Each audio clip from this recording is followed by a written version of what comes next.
Bonjour à tous, bienvenue pour cette nouvelle webconférence proposée par VK. Aujourd'hui, nous allons traiter de l'efficacité des services et plus particulièrement du rôle du manager dans la motivation de ses agents. Pour ce faire, nous accueillons Dino Ragazzo, qui est expert conseil en développement des organisations par l'intelligence émotionnelle des cadres, auteur de Manager d'élite, Gestalt Guide du leadership pour les organisations du XXIe siècle, et collaborateur du groupe VK depuis 2010. Dino, bonjour. Avant de vous laisser la parole, quelques petits mots pour nos auditeurs. Donc sachez que vous pouvez à tout moment poser vos questions via la fenêtre questions à la droite de votre écran dans l'interface GoToWebinar. Si d'aventure vous aviez des questions qui vous venaient à l'esprit une fois la webconférence terminée, vous pourrez les poser sur le forum de VK à l'adresse www.vk.fr/forum/. Je répète, www.vk.fr/forum/. Sachez également que vous serez invité à participer à cette webconférence qui sera ponctuée de quelques sondages. Et enfin, sachez que cette webconférence sera enregistrée et que le lien vers la vidéo vous sera envoyé dès que possible, probablement la semaine prochaine. Voilà, Dino, c'est à vous, je vous laisse la parole.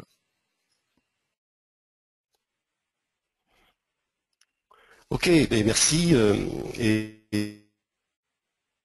bonjour à tous et à toutes. Nous allons être ensemble à peu près une heure. Et je vous laisserai largement le temps d'intervenir. N'hésitez pas, comme Bruno le disait, à intervenir à tout moment. Posez vos questions, ça me permettra d'orienter le débat. Voilà, donc moi, en tant que conseil en organisation, j'entends souvent dire par les responsables, vous savez, on a déjà fait des tas de programmes, des tas de formations avec de nombreux cabinets extérieurs comme le vôtre, mais les choses changent peu. Voilà. C'est une façon de m'expliquer que c'est pas évident pour une organisation de transformer sa façon de faire. Il y a aussi une autre chose qui est pas évidente, c'est que, et c'est ce que je leur réponds, vous savez, tant qu'on ne change pas sa manière de faire, tant qu'on se comporte de la même façon, il n'est pas très raisonnable de s'attendre à un changement. Et ça va être l'objet de cette présentation. J'espère vous démontrer qu'il est possible de transformer durablement les organisations en appliquant, en tirant un meilleur parti de la personnalité et des aspirations de l'entreprise. Et on va voir concrètement ce que ça veut dire, les aspirations et la personnalité de l'entreprise, comment on peut la mesurer, etc.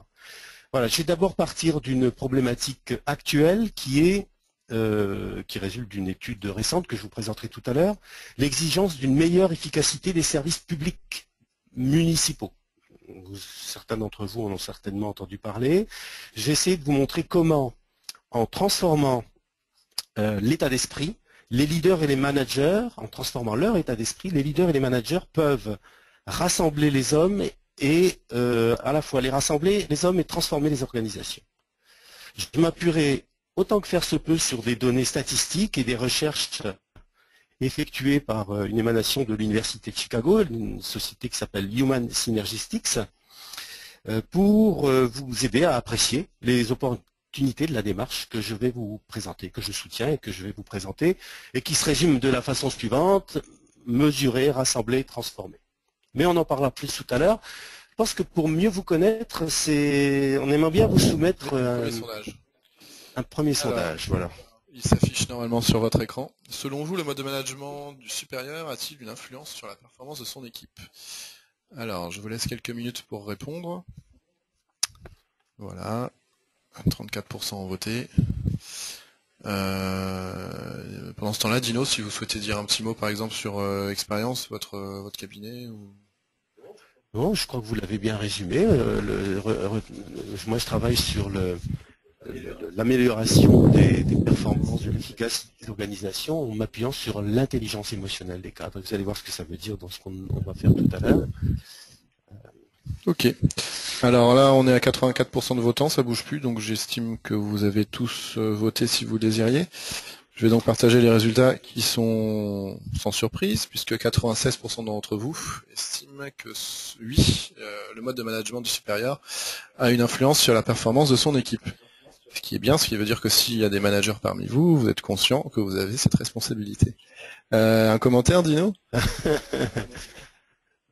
Oui, bah écoutez, elle était un peu triviale la question, mais c'est vrai qu'on on pouvait s'attendre à ce genre de réponse. Sinon, il faudra remettre en question la nécessité d'un management. S'ils n'ont pas d'influence sur si les managers n'ont pas d'influence sur l'efficacité de l'organisation, on pourrait effectivement remettre en question le Ok, je vous remercie. Je vous laisse démarrer votre présentation. Très bien. Donc, d'après cette étude, c'est un baromètre exclusif de la Gazette, Pragma, emploipublic.fr du 18 octobre. Voilà, la priorité numéro 1 des Français est celle-ci, améliorer l'efficacité des services publics municipaux. Qu'est-ce qu'on entend par efficacité? Je pense que vous voyez apparaître la slide d'efficacité sur votre écran. En fait, voilà, pour être précis, efficace, et on se met d'accord sur les définitions. Efficace, ça veut dire qu'il produit les résultats attendus avec, au plus, les ressources prévues. D'accord? Et l'efficacité, on peut la mesurer sur 3 niveaux.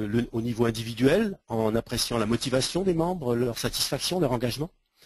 Au niveau de l'équipe, en appréciant la manière dont les équipes coopèrent entre elles, les unités, en appréciant la qualité des services délivrés entre les unités. Voilà, et on peut également apprécier l'efficacité globale au niveau de l'organisation en mesurant la qualité des produits et services qui sont délivrés par cette organisation. Alors si je reviens sur cette étude du baromètre exclusif dont je viens de vous parler, voilà ce qu'on nous dit. On nous donne quelques pistes pour améliorer cette efficacité des services publics. Le public concerné propose 3 pistes. Voilà, amélioration de la consultation des citoyens au sujet de la satisfaction et de l'évolution des services. Je vous expliquerai mes flèches tout à l'heure. Amélioration de la réactivité dans les réponses apportées et développement de nouveaux services numériques. Ça, c'est les pistes évoquées, c'est un petit peu le quoi. Et le comment, eh bien, c'est ce que moi j'extrais avec les mots que j'ai mis en caractère gras sur la partie gauche. Par exemple, amélioration, que je vois apparaître plusieurs fois, développement, tout ça, ça me fait penser à une compétence nécessaire qui est avoir besoin de trouver l'excellence, c'est de rechercher l'excellence. Le comportement opposé à celui-ci, ça serait l'opposition. Si on commence à discuter le fait que les citoyens nous suggèrent de rechercher l'amélioration, de rechercher le développement, on serait plus dans une démarche d'opposition et on aurait, je dirais, moins tendance à répondre à ces aspirations. Évolution, nouveauté, évidemment on parle d'évolution et on parle d'innovation, donc ça serait une façon, une compétence qui serait favorable à l'évolution, au développement de nouveaux services, à l'évolution des services de l'entreprise. Le conventionnalisme, le conformisme, c'est le comportement opposé, c'est celui qui consiste à dire on a toujours fait comme ça marche, on continue à faire comme ça. Voilà, donc je vous ai expliqué un petit peu le principe. Donc, au niveau des compétences favorables, on aurait recherche de l'excellence, innovation, auto-évaluation, mesure, performance, réalisation. Et au niveau des compétences, des comportements pénalisants, on aurait l'opposition, le conformisme, le pouvoir et le perfectionniste. Mais je vais vous en reparler davantage tout à l'heure. La question que chaque service peut se poser, c'est mais quels sont nos atouts ? Et nous, dans quelle mesure est-ce que nos façons d'accomplir nos missions favorisent la mise en place des pistes évoquées ci-avant?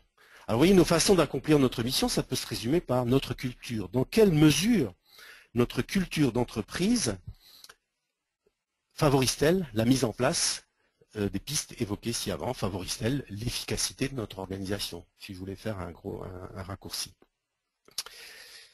Encore une fois, un rappel, une définition, qu'on se mette bien d'accord, puisqu'on va parler de culture d'entreprise, il est logique que nous nous mettions d'accord sur ce qu'on entend par là. La culture d'entreprise, c'est un ensemble de valeurs, de normes et de comportements, comme vous le voyez, qui influencent la manière avec les gens travaillent ensemble au sein d'une organisation, quelle qu'elle soit une ONG, un service public, une société privée. Le terme culture d'entreprise prend toujours le même sens. Oui, on va peut-être en profiter pour lancer donc le second sondage. Oui, parce qu'on commence à parler de culture d'entreprise et de façon de faire les choses ensemble, et on revient à chaque fois au terme du management. À votre avis, est-ce qu'il faut mieux, vous l'avez fait apparaître, est-ce qu'un management directif est favorable, plus favorable qu'un management participatif? Comment on lit la question? Alors, selon vous, un supérieur doit être, pour motiver ses agents, d'ailleurs une grosse faute d'orthographe, je m'en excuse, plutôt directif ou participatif? Directif ou participatif? Je vous laisse voter. Pendant ce temps-là, une première question pour vous, Dino.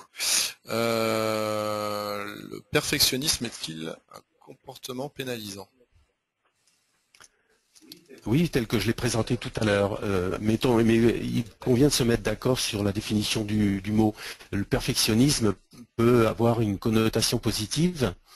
Alors, pour pas se tromper, le perfectionniste, pour moi, c'est quelqu'un qui se fixe des objectifs irréalistes. Ils ne seront pas atteints. C'est le but du jeu, sinon le perfectionniste n'est jamais satisfait de son travail ou du travail des autres. Le perfectionniste est une personne qui est capable d'investir d'énormes ressources pour très peu de résultats, parce qu'il confond précision et excellence. Pour le perfectionniste, ce qui est important, c'est d'être précis. Pour une personne qui recherche l'excellence, ce qui est important, c'est d'avoir du résultat et de la valeur ajoutée. Donc à ce titre-là, oui, le perfectionnisme est un handicap pour l'efficacité des organisations. Parce qu'il faut savoir s'arrêter à un certain moment sur les tâches qui nous sont confiées. Merci beaucoup. Alors vous avez à peu près tous voté. On va voir les résultats. Hop, donc pour 87% d'entre vous, un supérieur doit être, roulement de tambour, participatif pour motiver ses agents. Et pour 13% d'entre vous, donc un supérieur doit être directif. Ça vous surprend?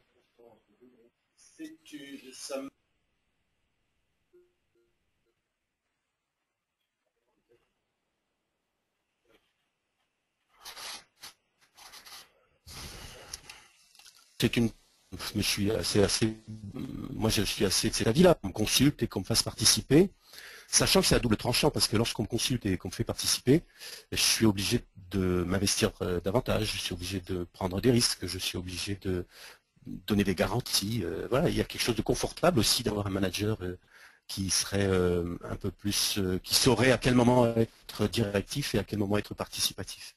Mais ça tombe bien parce que je vous laisse poursuivre. Ce sont des thèmes que nous allons aborder maintenant.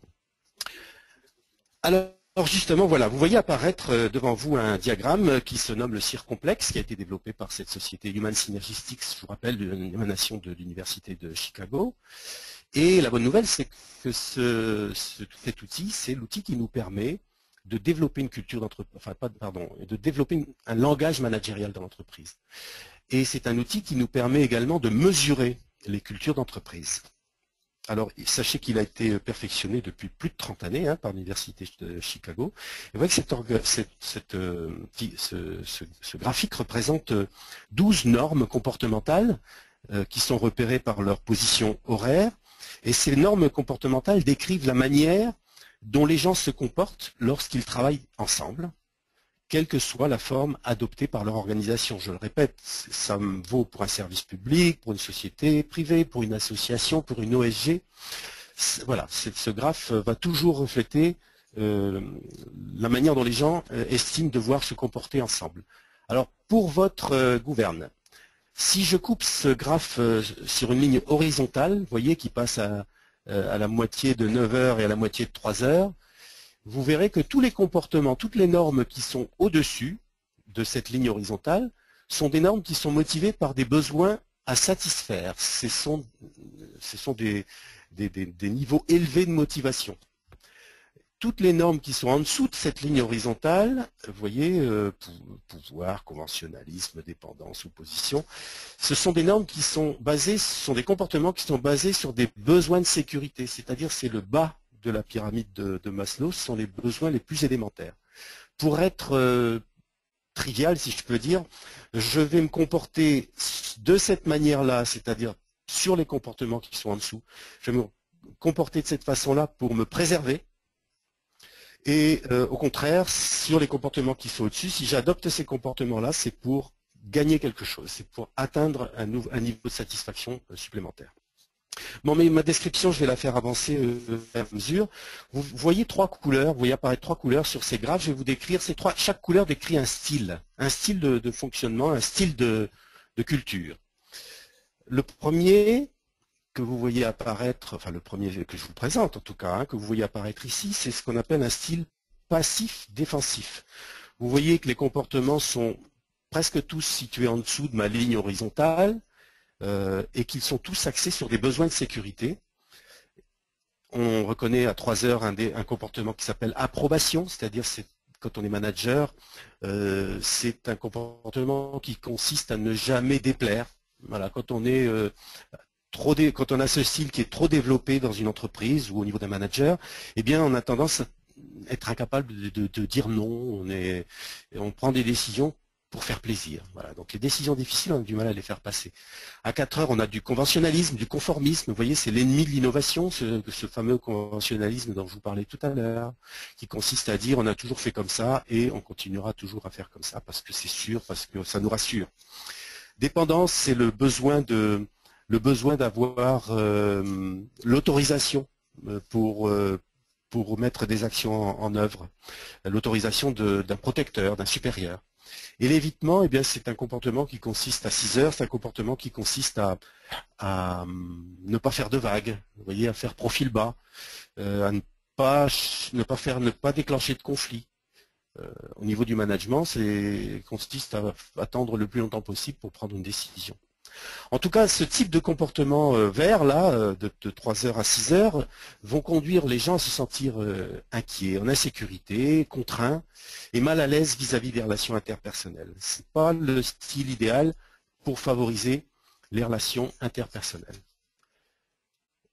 Voilà, je passe sur une autre forme ou un autre style de culture et donc un autre style managérial également, qui se présente à votre écran maintenant, qui a été représenté en couleur rouge tout à l'heure, qui est le style agressif-défensif. Alors il est toujours défensif, vous voyez, parce que ces comportements sont également beaucoup, répartis vers l'hémisphère sud de mon graphe. Et donc, on retrouve des comportements d'opposition. Vous savez, ce sont les gens qui sont excessivement pessimistes, les gens qui vont toujours chercher l'erreur lorsque vous allez leur proposer quelque chose. Ils vont toujours vous démontrer pourquoi ça ne peut pas marcher ou pourquoi ça ne va pas marcher. À 8 heures, vous avez des comportements de pouvoir, c'est-à-dire des comportements qui cherchent à contrôler les autres. Vous avez des entreprises, des organisations, des services où on vous demande de reporter, de donner beaucoup de tenir au courant sur tout ce que vous faites. Et c'est une façon de limiter votre initiative.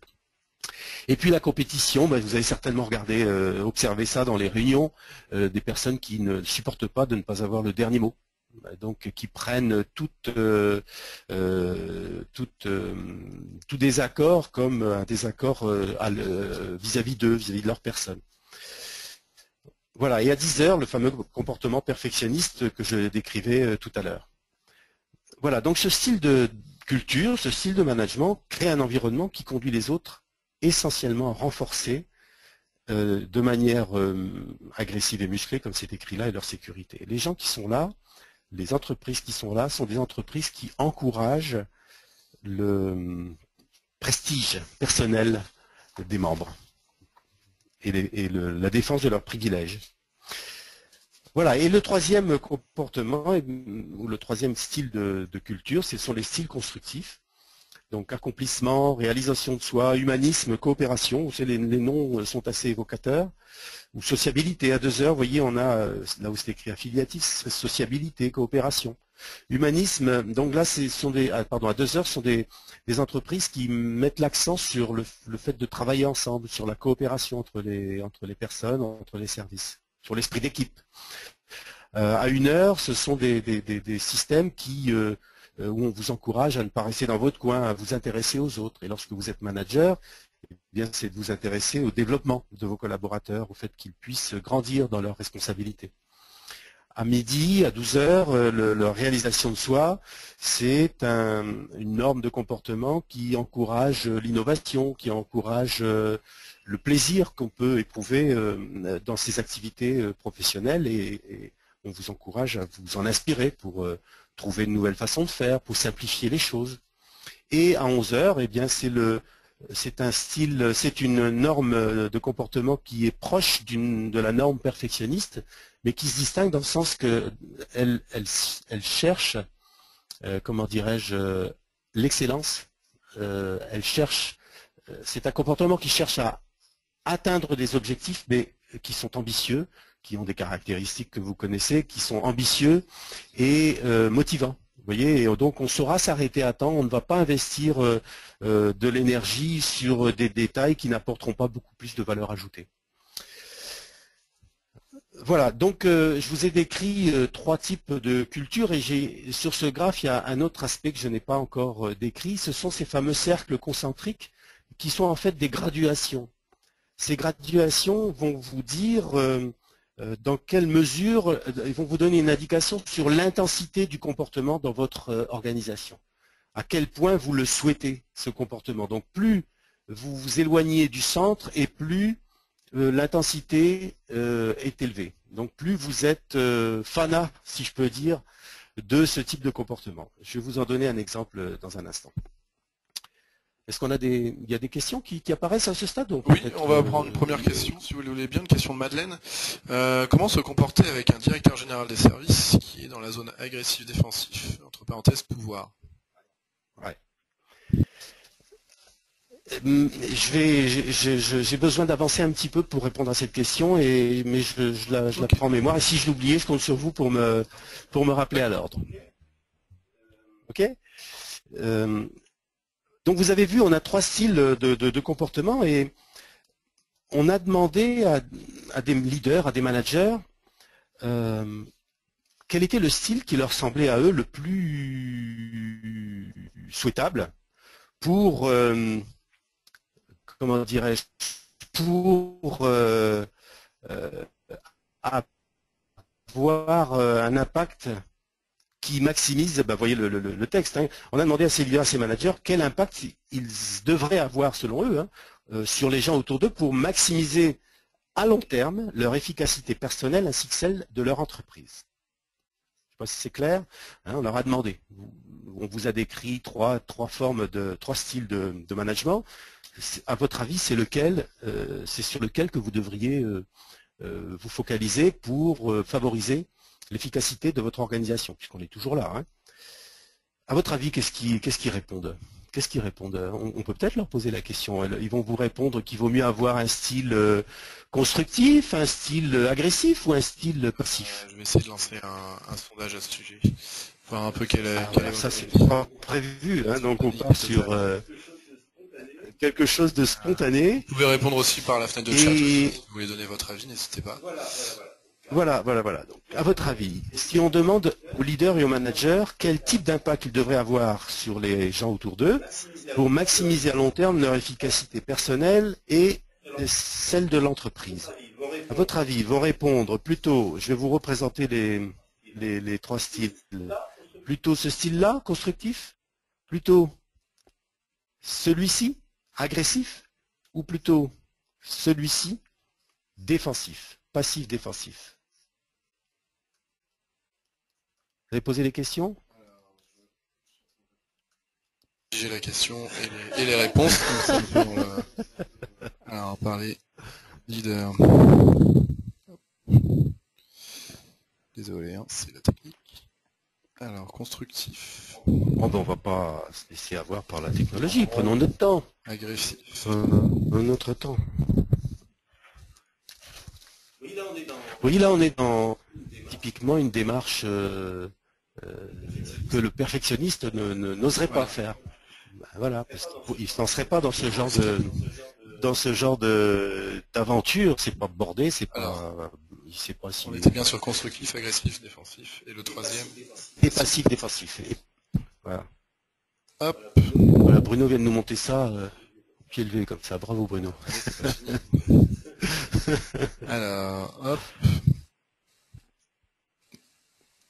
pardonnerez la formulation. Ça y est, de la question.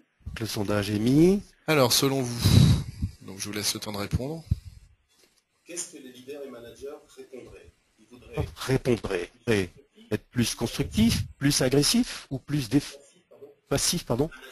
Un management plutôt passif pour favoriser l'efficacité personnelle et l'efficacité de l'entreprise. Alors, qu'est-ce que vous pensez? Des sondages, je peux vous dire que sur le chat, c'est constructif, constructif, constructif, bien sûr, constructif. Et bien joué, Bruno. Et sur le sondage, je vous laisse encore un petit peu voter, si vous le souhaitez. Eh bien, ça m'a l'air d'être bon. Je vois que on n'avance plus trop sur les sondages. Alors, hop, partager les résultats. Et bien, pour 60%, alors, qu'est-ce qu'on a? Non, j'ai des bêtises. Pour 83% d'entre vous, c'est le style constructif qui primerait chez les leaders. Eh bien, vous avez parfaitement raison. Eh bien, vous avez parfaitement raison, vous avez gagné. Effectivement, cette étude qui a été faite auprès de 4800 leaders de 50 pays et 1600 managers de 15 pays confirme que ces leaders et ces managers estiment qu'ils devraient utiliser, en tout cas chercher un impact constructif sur leurs collaborateurs en vue d'encourager l'épanouissement des individus. Donc, oui, votre intuition est bonne et en même temps elle est confirmée par cette étude assez rigoureuse sur. Le problème c'est que lorsqu'on va poser la question aux collaborateurs et lorsqu'on leur dit comment traduisez dans vos comportements professionnels les attentes de vos leaders et managers, qu'est-ce que vous comprenez? Eh bien, ce que vous voyez, c'est que les leaders et managers répondent comme vous, ce sont les graphes de gauche. Vous voyez, il y a de grandes surfaces bleues. C'est-à-dire qu'il y a beaucoup d'intensité sur les secteurs bleus, donc ils souhaitent avoir un impact constructif. En haut, les leaders, en bas, les managers. Mais en réalité, ils obtiennent beaucoup moins d'intensité en impact constructif qu'ils ne le souhaitent. C'est ce que montrent ces graphes. Et beaucoup plus d'intensité en impact défensif qu'ils ne le souhaitent. De Frédéric, mais le font-ils vraiment? C'est ça. Sont-ils vraiment constructifs? C'est ça la grande question. On leur demande comment il faudrait faire. Ils disent il faudrait faire. Alors, je rappelle, on leur demande comment il faudrait faire. Ils disent il faudrait faire ça. Ils pensent qu'ils le font. En tout cas, on peut leur donner ce crédit. Mais c'est traduit d'une autre façon. Hein, quand ça arrive en face des collaborateurs, ben voilà, on peut se baser sur ça. De la même manière qu'on vient à notre auditoire, vous nous avez tous dit, bien sûr, c'est le style constructif qui fonctionne. Mais si vous êtes vous-même en position de leader et de manager, eh bien sachez que quand on pose la question aux gens qui sont autour de vous, eh bien ils perçoivent beaucoup moins d'impact constructif que vous ne le souhaitez. Le principe de réalité, Madeleine. Et le principe de réalité, il est intéressant parce que la question n'est pas de savoir qui a raison. La question est de savoir qu'il y a un écart. Et cet écart, comment est-ce qu'on peut le réduire? Parce que si je transposais cet état de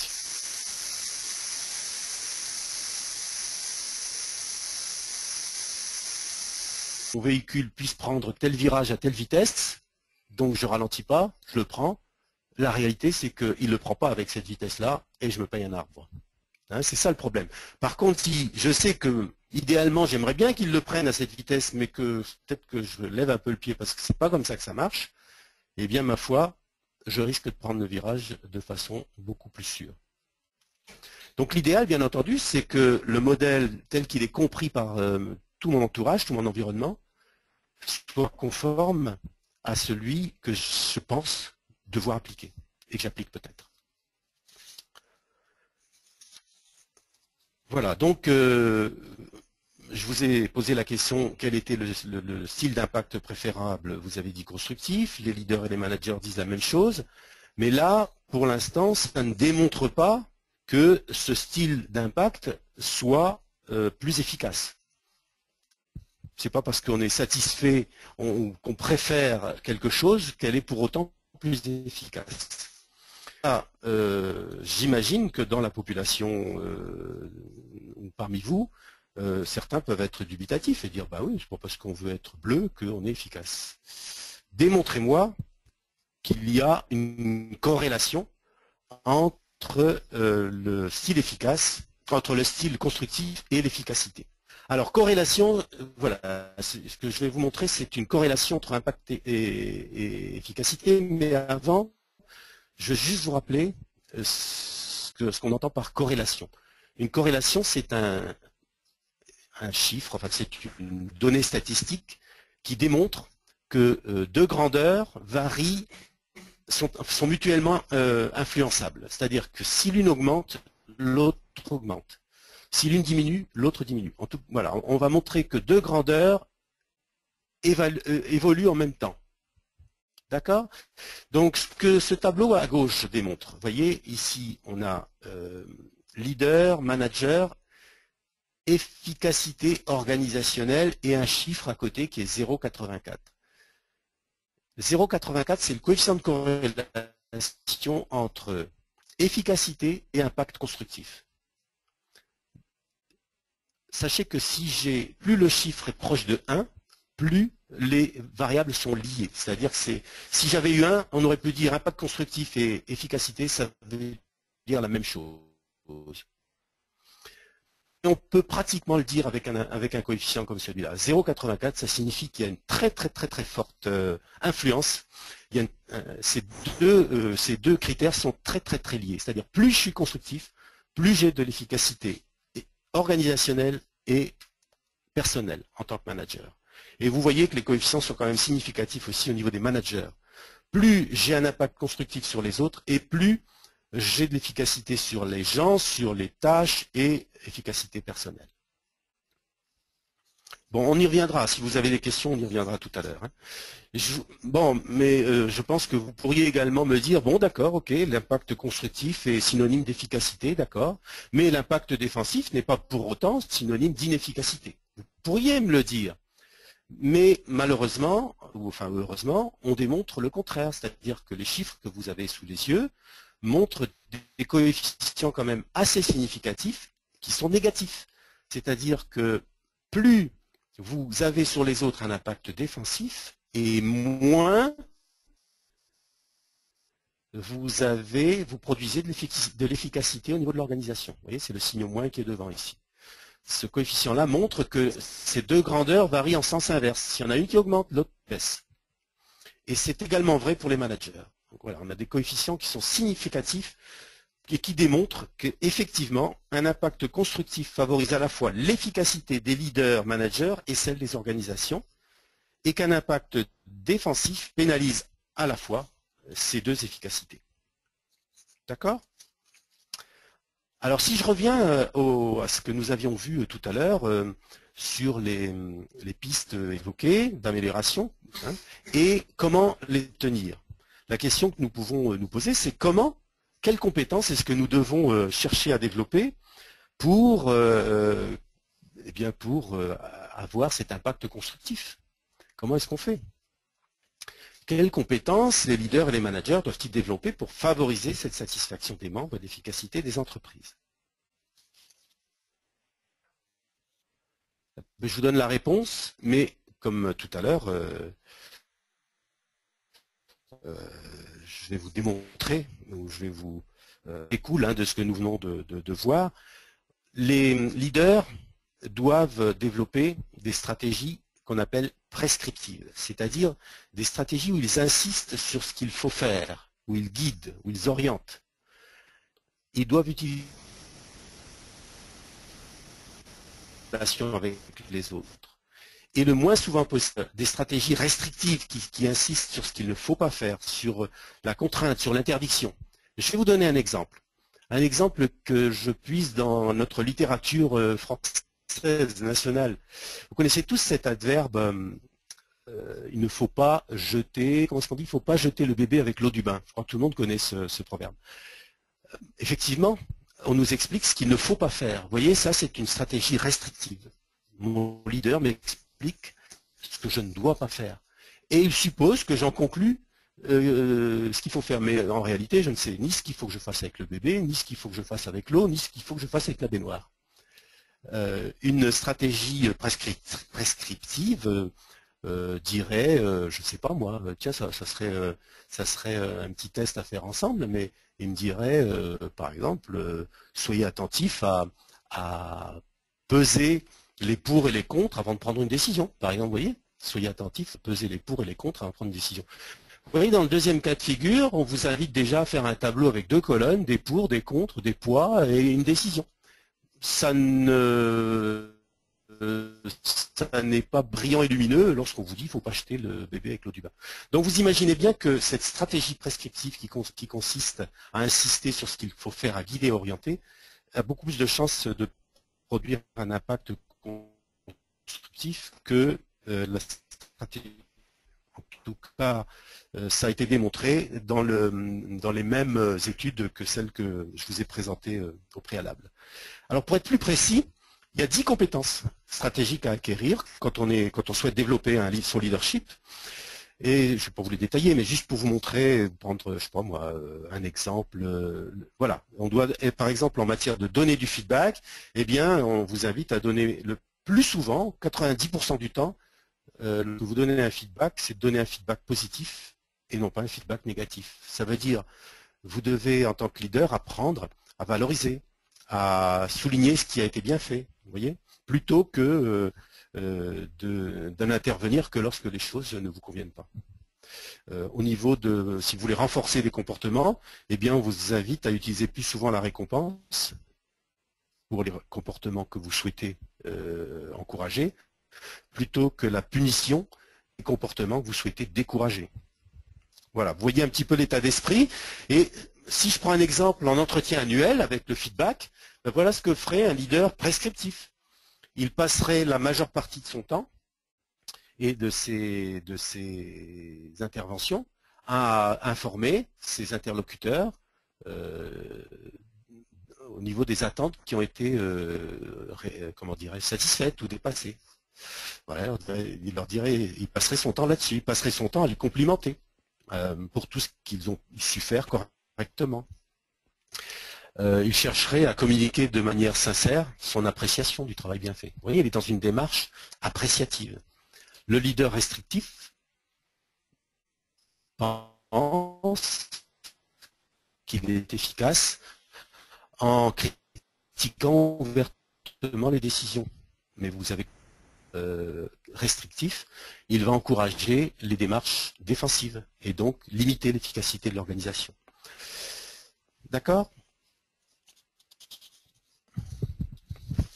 Si je fais le parallèle au niveau des managers, c'est la même chose. Les managers, on va les inviter à développer des actions managériales facilitantes, c'est-à-dire réaliser des interventions qui favorisent l'autonomie des développeurs. C'est aussi un développeur de collaborateurs. D'ailleurs, vous voyez que pour être un développeur de collaborateurs, il faut qu'il se développe lui-même sur le style humanisme. Ça veut dire qu'il s'intéresse aux autres, il s'intéresse à ses collaborateurs et pas seulement aux actions à accomplir, au travail à accomplir. À l'opposé des managers qui produiraient un impact défensif en étant plutôt en concentrant leur action managériale sur le contrôle, sur l'interdiction. Sur l'interdiction et la limitation des activités des autres. Alors si je reprends les compétences, eh bien on a dénombré 15 compétences managériales nécessaires, et selon votre façon de les aborder, eh bien vous aurez un impact constructif. On s'est intéressé à 2 compétences qui se mettent en œuvre lorsqu'on est en entretien annuel. Je vous donne l'exemple tout à l'heure. C'est le management des résultats et le management des récompenses. Donc, ce que ça donne en termes d'entretien annuel, eh bien voilà, un manager facilite va évaluer la performance de l'unité et des gens sur la base des valeurs et des objectifs de l'organisation. C'est-à-dire, c'est pas un jugement, comment dirais-je, personnel, il n'est pas le juge qui vous juge, il est là pour relier les actions de l'unité et vos actions à celles qui donnent du sens dans la mission de l'organisation. Le manager facilitant saura valoriser les efforts. C'est pas automatique, hein. Nous sommes des êtres humains et en plus, si on a une formation plutôt orientée sciences et techniques, on a plus l'habitude de rechercher ce qui marche pas pour faire marcher, et on a tendance à appliquer cette même démarche aux êtres humains. Mais les êtres humains n'aiment pas qu'on souligne leurs faiblesses, on les motive en soulignant leur réussite, leurs efforts. Donc voilà, le manager facilitant saura prêter attention à la qualité des services fournis par l'unité, par le département. Il saura aussi récompenser la performance, il saura créditer les personnes pour leur succès.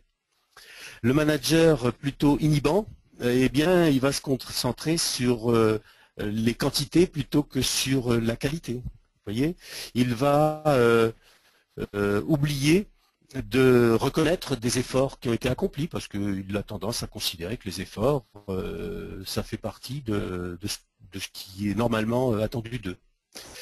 Il va se borner, voilà, à évaluer la quantité du produit plus que sa qualité. Voilà. Vous voyez un peu le style, hein.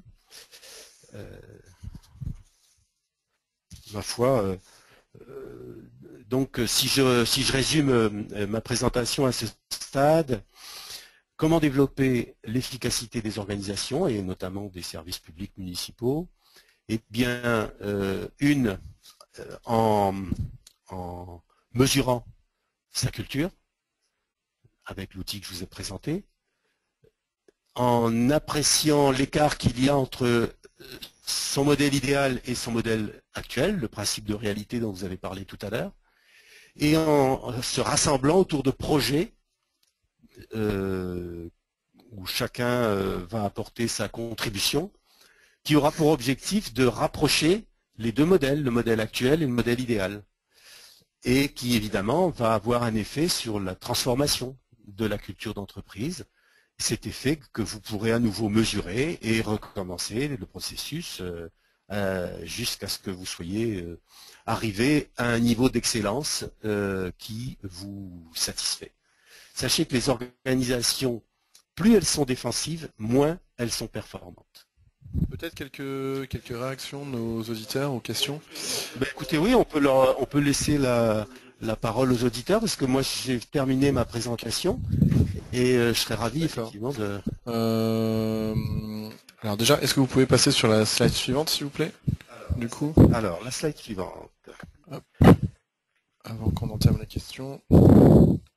Alors donc, juste pour vous dire que si vous souhaitez en savoir plus sur ce sujet, vous avez donc pratique des RH territoriales chez VK qui traite de toutes les problématiques RH en collectivité. C'est un peu notre bible chez VK, donc il est fort probable que vous connaissiez déjà ce service. Je vous envoie par le chat le lien vers la page web de ce produit, et puis également le lien vers le site du cabinet de Dinora Gazo. D'ailleurs, à ce sujet, si certains d'entre vous sont intéressés par l'évaluation de la culture idéale de votre organisation, prenez contact avec nous. On peut vous faire accéder, bon, on en discutera, mais vous pouvez accéder à ça moyennant rien du tout, hein. C'est un test qui vous est offert gracieusement. Si ça dépasse pas plus de 10 personnes, il y a moyen pour vous d'avoir ce graphe appliqué à votre organisation, juste pour que vous voyez un petit peu ce que ça donne, si ça correspond et si vous souhaitez aller plus loin dans la démarche. Ok, merci Dino. Alors, donc la réaction tout à l'heure de Madeleine qui était comment se comporter avec un directeur général des services dans la zone agressif-défensif, pouvoir. Ok, donc un directeur général des services est l'autorité la plus importante, je crois, hein, dans l'organisation des services, après les élus bien sûr, hein, mais dans l'organisation des services. Donc elle est investie par l'organisation du pouvoir. Sachez que les gens qui fonctionnent sur ce mode pouvoir se focalisent davantage sur les tâches que sur les gens. Donc pour gagner leur respect et pour avoir une relation faisante avec eux, vous devez vous concentrer sur les tâches. Vous ne changerez pas votre directeur général des services. Ou en tout cas, enfin, c'est beaucoup d'énergie et je ne suis pas sûr que vous donne les moyens d'y arriver. Mais vous allez pouvoir l'influencer en vous cadrant un peu sur ses priorités. Ce qui l'intéresse, ce sont les tâches et leur réalisation. Donc, la meilleure façon d'arriver en face de ces personnes, c'est d'arriver avec des données, avec des chiffres vérifiables et ne pas trop mettre en avant vos émotions, vos états d'âme. Si ça ne correspond pas à votre caractère, ça peut être une situation frustrante. Enfin, sachez qu'en contrepartie, vous pouvez en retirer peut-être plus d'estime de la part de votre interlocuteur et échanger quelque part la relation qu'il peut avoir avec vous. Ok, merci. Réaction de Frédéric. Parfois, la pression mise sur les dossiers, notamment en termes de délai de traitement, fait que l'on passe en mode agressif. Il y a donc un effet cascade du management exercé par les équipes de direction. C'est exact. C'est exact. C'est-à-dire que la pression est transmise de niveau à niveau. Hein, c'est ça? Et quelle est la question? Une réaction. Et au sens inverse. Est-ce que, alors la question, c'est moi qui vais la poser. Peut-être que c'est Frédéric qui a posé cette question. Peut-être que Frédéric pourra préciser. On sait que le mode agressif détruit, ou en tout cas pénalise l'efficacité. C'est-à-dire que si tout le système reste sur ce mode-là, il entretient la pression.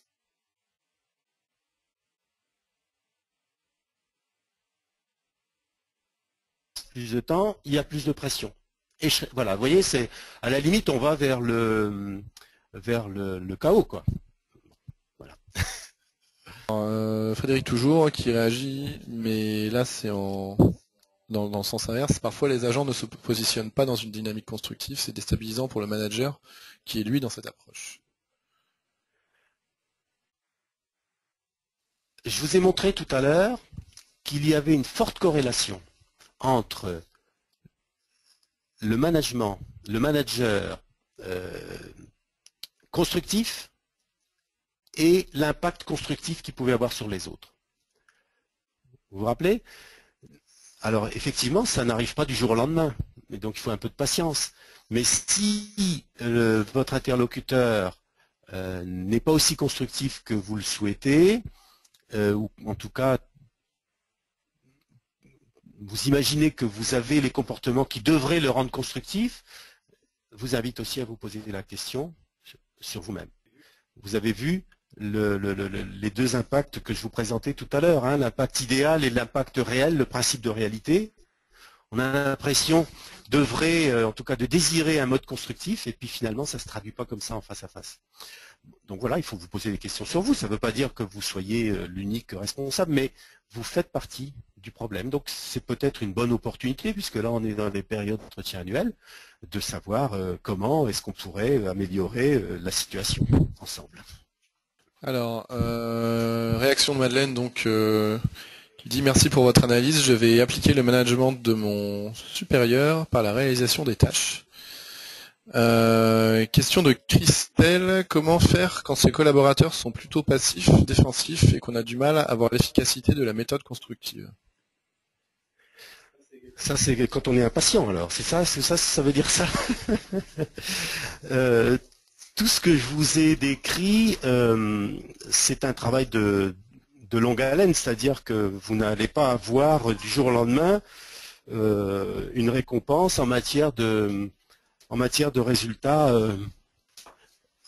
comment dirais-je, en matière de résultats constructifs. Mais ça va se faire, c'est-à-dire que si vous mettez en place une telle démarche et qu'elle est vraiment organisée comme un projet qui est suivi au plus haut niveau de l'organisation, eh bien, vous allez encourager les comportements que vous voulez voir. Et vous allez passer du temps là-dessus. Ça va avoir un impact sur les collaborateurs.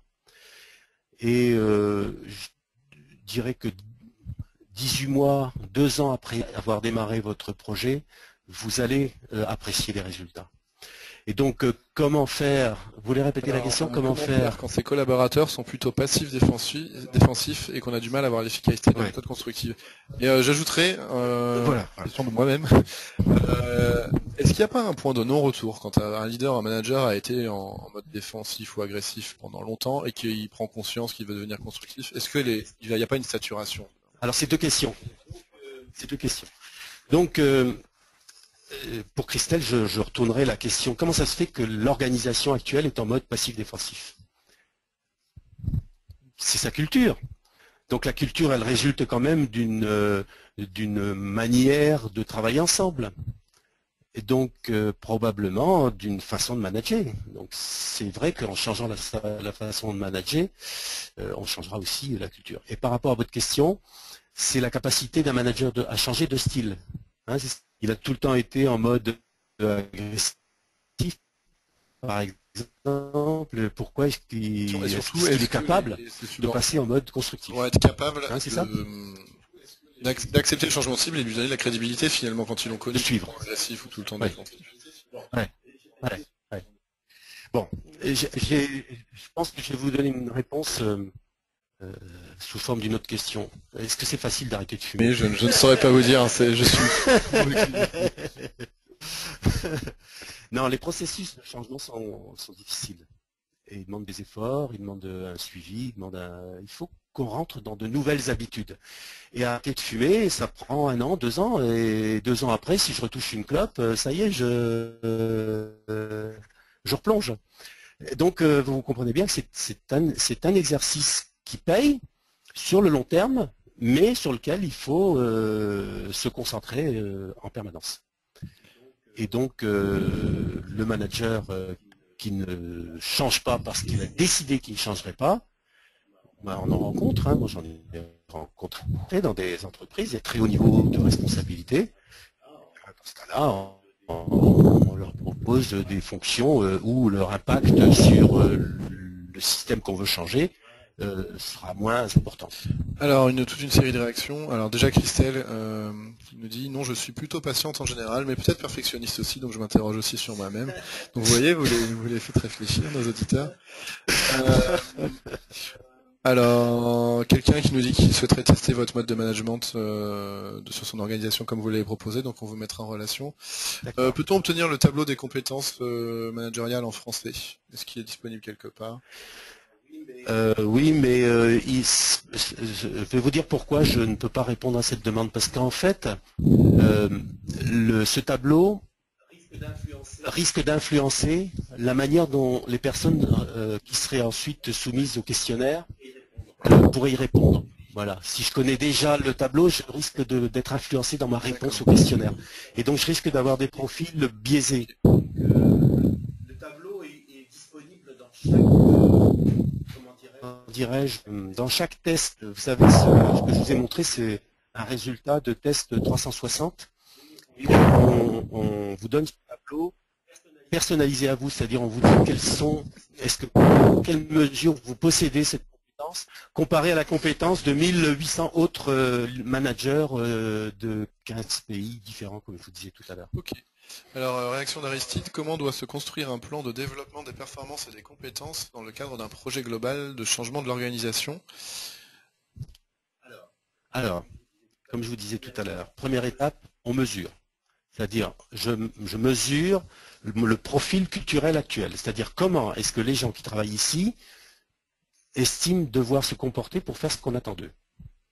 Principe de réalité.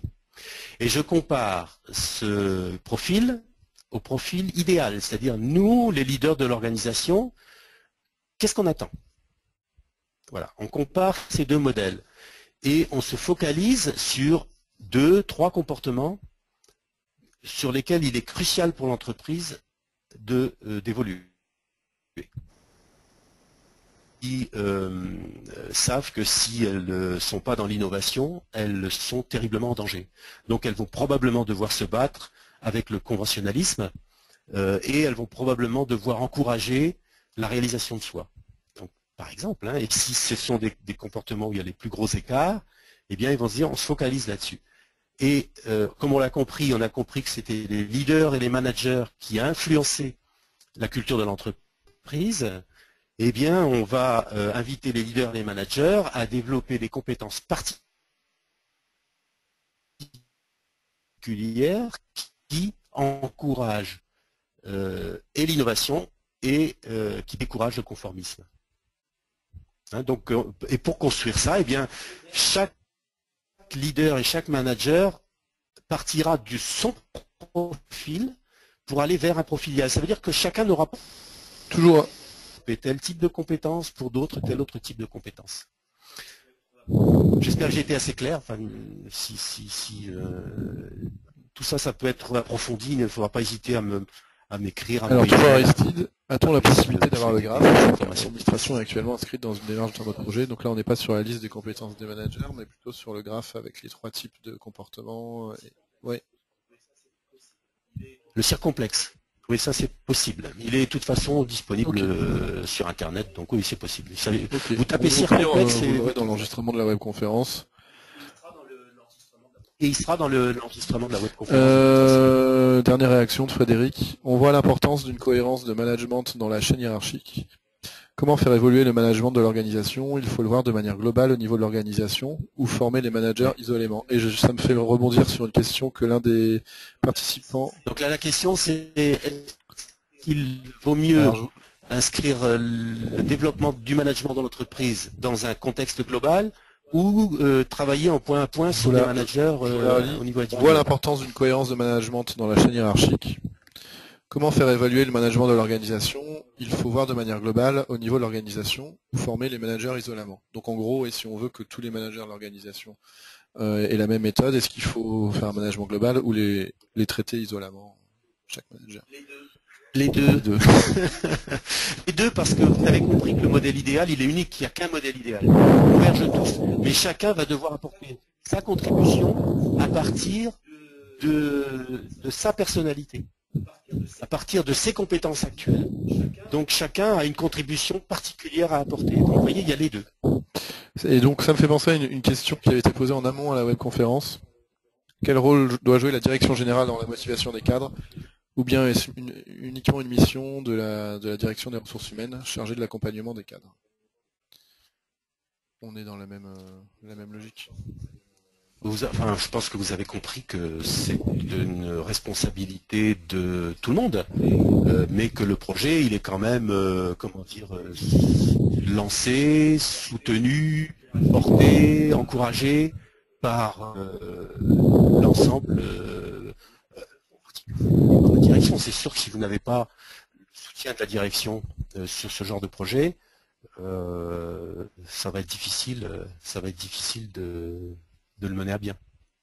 Merci beaucoup Dino pour toutes ces réponses. Avant de tous vous quitter, un dernier sondage sur la satisfaction quant à cette webconférence. Alors on parle du fond, hein. Pour les aspects techniques et tout, vous aurez un petit questionnaire après la webconférence qui va s'ouvrir sur votre ordinateur. Donc si vous voulez y répondre, ce sera très aimable de votre part.